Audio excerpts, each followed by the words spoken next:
আসসালামু আলাইকুম। চলুন আমরা দেখি এই ম্যাথগুলা পরীক্ষায় আসলে আমরা কিভাবে সলভ করব। নিচের দুইটি প্রশ্নবোধক চিহ্নের জায়গায় কোন সংখ্যাটি বসবে? এখানে ৭, তারপর হচ্ছে ভাগ হচ্ছে প্রশ্নবোধক চিহ্ন সমান। এখানে প্রশ্নবোধক চিহ্ন নিচে হচ্ছে ৩৪৩।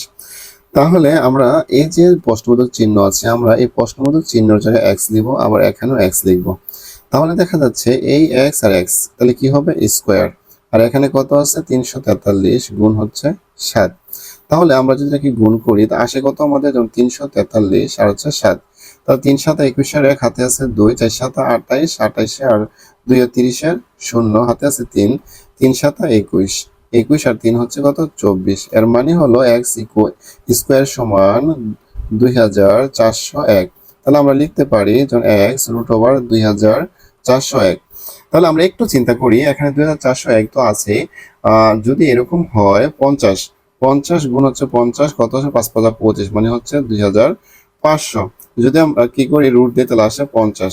তাহলে যেহেতু এটা হচ্ছে ২৪০১ আর হচ্ছে ২০০০ কত ৫০০, তাহলে হচ্ছে ২৫০০ যদি হয় তাহলে আসে কত?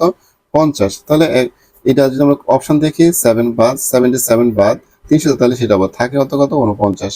তাহলে এই কোশ্চেনের উত্তর আসছে শুধু ৪৯।